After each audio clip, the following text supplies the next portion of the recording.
وأخذنا على عاتقنا أن نتقدم الصفوف، لكن نطالب بحل طب خليني أسألك سؤال صريح يا دكتور. نعم. هل تم استيعاب الدرس جيدا فيما حدث من مغامرة في ضم حضرموت والمهرة؟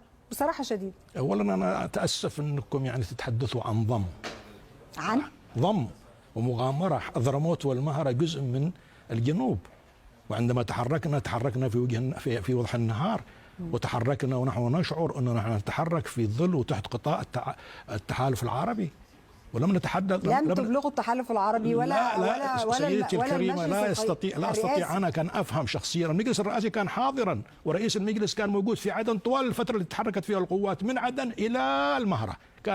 ولكن لم يكن هناك موافقة جماعية من قبل المجلس الرئاسي على ضم حضرموت والمهرة. لا أستطيع أن أقول أن هذا لم يكن موجود، فأنا ليس عضو مجلس قيادة رئاسي، ولكن لا يمكن أن يحدث هذا الأمر.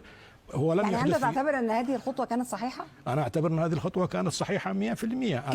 أنا أعتقد إذا كانوا هناك من عدم التنسيق مع الأشقاء في المملكة العربية السعودية فهو أمر خاطئ. إذا كان هناك عدم تنسيق مع التحالف العربي ممثلة برئاسة التحالف العربي اللي هو المملكة العربية السعودية، خرج العليمي ليقول أن هذا كان قرارا أحاديا منفردا لا يمثل إرادة كل المجلس. الدكتور رشاد العليمي فخامة رئيس الجمهورية لا يمثل الجنوب. الجنوب له من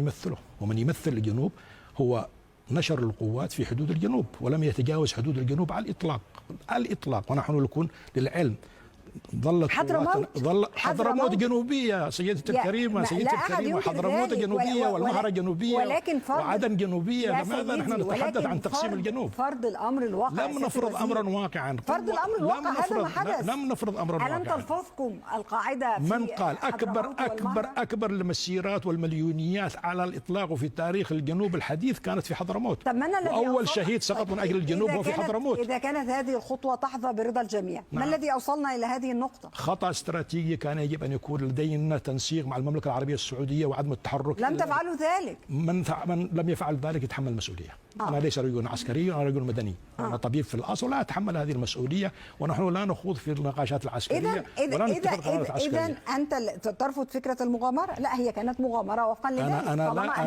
أنا لا أقول إن هذه مغامرة. أنا أقول إن إذا كان القرار تم بدون موافقة الأشقاء في التحالف فهذا خطأ جسيم، وإذا كان من اتخذه كان يعرف أنه لم ينسق فأعتقد أنه سيتحمل مسؤولية هذا الخطأ. نحن لا نؤيد على الإطلاق أن نتحرك حتى جندي واحد في حدود الجنوب إلا بالتنسيق من التحالف العربي الذي نعتبر أنفسنا جزءا منه. طيب، نحن نريد أن نكون أبناء اليوم كما يقول. نعم. هناك تعويل كبير، وأنا حتى كنت في المقدمة الآن أتحدث وفقا لما أتابعه في الأخبار من إجراءات تقوم بها السعودية.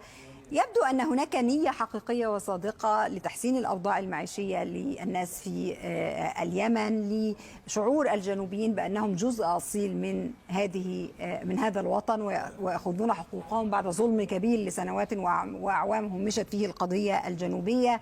هناك محاولة لإظهار اليمن بمظهر الدولة التي لها أركان ولها نظام ولها قوة ولها أمن. إلى أي مدى يمكن أن نكون على الطريق الصحيح الآن؟ أولا أنا أحب أن أقول إحنا جئنا على دعوة واضحة، وكان فحوى الدعوة إن المملكة ترى إن القضية الجنوبية قضية عادلة ولها أبعادها التاريخية والاجتماعية، وإن المملكة مع الجنوب وأهله. عظيم. وأن المملكة ستكون راعية لحوار يؤدي في النتيجة، حوار جنوبي يؤدي في النتيجة إلى تنفيذ أو إنفاذ إرادة الجنوبيين.